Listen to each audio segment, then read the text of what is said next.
direct from our studios in Bergenfield and Rivervale, New Jersey, the Clinton Avenue Reformed Church is proud to present Moses, Stories for the Young.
Hello, my friends, and welcome to our continuing story of Moses. It's a good story in many, many parts. I hope you're enjoying it. Remember, we're talking about Moses, the great lawgiver. Now, what's happened so far in our story? Remember, Moses was rescued from infant death by his mother, placing him in a basket when he was just an infant. And he was raised in the palace of the king of Egypt by the king's daughter. But he had an affinity for his Hebrew roots, and so he wound up killing a man in defense of a Hebrew slave. And he had to run, and he wound up getting married after he defended some women against some other shepherds at an oasis. Then, of course, he met God at the burning bush. God gave him a mission. He was to go back to Egypt, and he was going to make the new king of Egypt. The old one had died. Now there's a new one. It's going to make him release the Hebrew slaves. And remember, Moses kept saying, I'm not the right person for the job. I'm really not. I don't speak well. I'm not articulate. I can't do this. And God said, yeah, you can. I'll put my words in your mouth.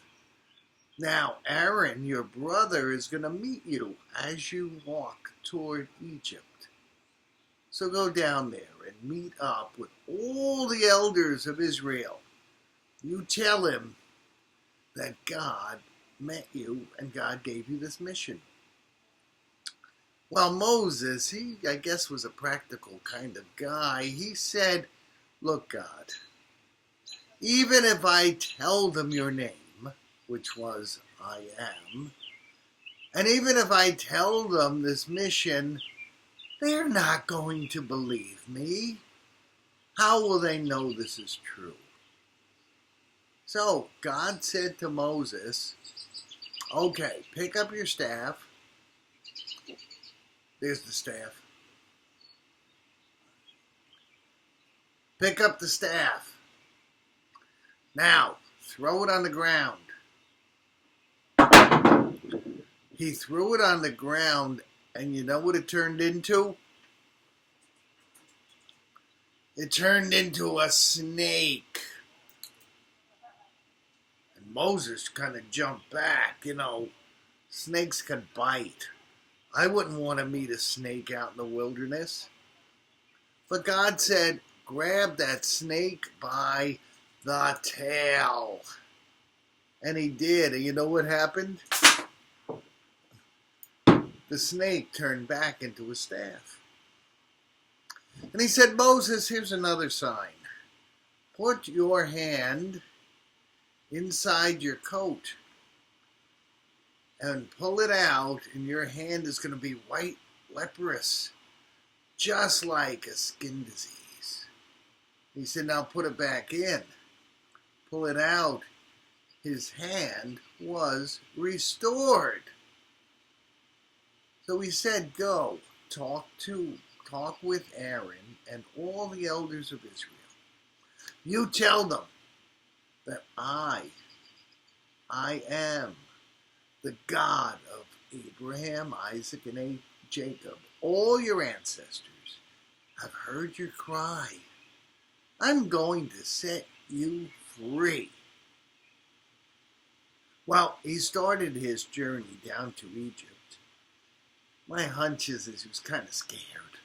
This is quite a big job God is giving him. And he hasn't seen these Israelite people since he first fled from Egypt years ago. Now, are they going to listen to him?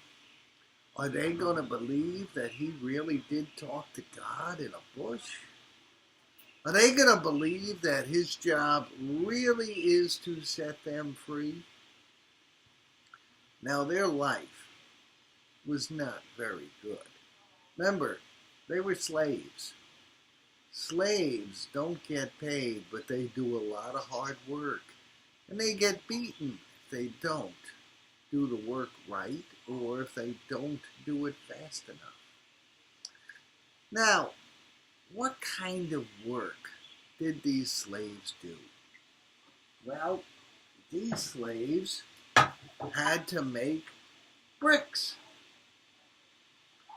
They made bricks so that the Egyptians could build their big cities. Now, I don't know a lot about brick making. I've never made bricks. I've used them a few times, but I've never made them. But according to the Bible, one of the ingredients of making bricks was straw. You know, like you might see a scarecrow made out of straw, or you might see straw in a farmer's field. Well, that's one of the ingredients they used in bricks. I was surprised to read that. I don't know how to make bricks. So, these Israeli slave brickmakers heard from Moses and Aaron that God heard their cries and they were going to be free of slavery. Some of them probably didn't believe it. Some of them probably said, well, finally, I'm sick of being a slave. Moses and Aaron, they walked over to the palace of the king of Egypt, called the Pharaoh. And they said to the king of Egypt, hello, king of Egypt, called Pharaoh. The God of Abraham, Isaac, and Jacob, the God of these Israelites, says to you, set my people free. Now, they also came up with a cute little plot. They said to Pharaoh, you know, the God of the Israelites, he wants them to go worship him. Is it possible they can go out into the wilderness for a 3-day journey and worship God out there? And Pharaoh said, this sounds like a plot to me. It sounds like an escape plot. I don't think I'm going to let them go 3 days out in the wilderness. No. So he said to Moses and Aaron, who is this God of the Israelites? I've never heard of this God. Now we Egyptians, we've got a whole big bunch of gods. We've got statues to all kinds of gods. The God of Abraham, Isaac, and Jacob, never heard of him. Don't want to know him. Forget it. Then he did something very, very spiteful. He also said to Moses and Aaron, tell you what, just because you wanted to trick me and tell me the people wanted to go in the wilderness for 3 days to worship God, tell you what I'm going to do.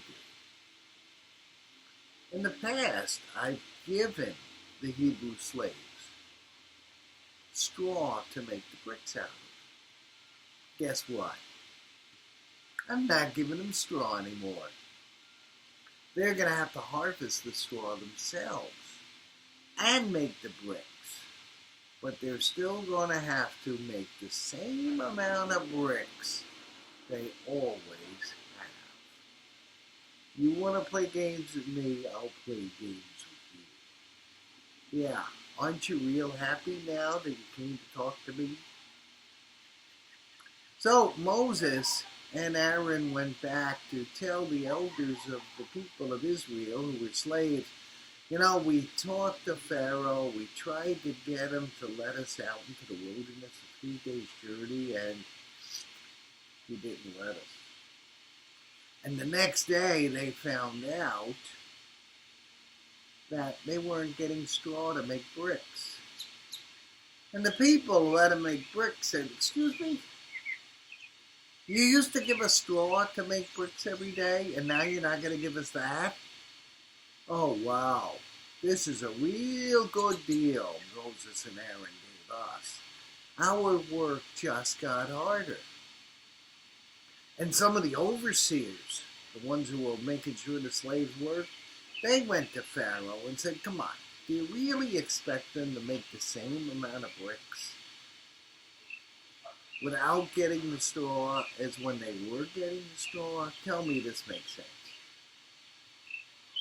And Pharaoh said, that's the way it's going to be. And they better make every brick or there's going to be trouble.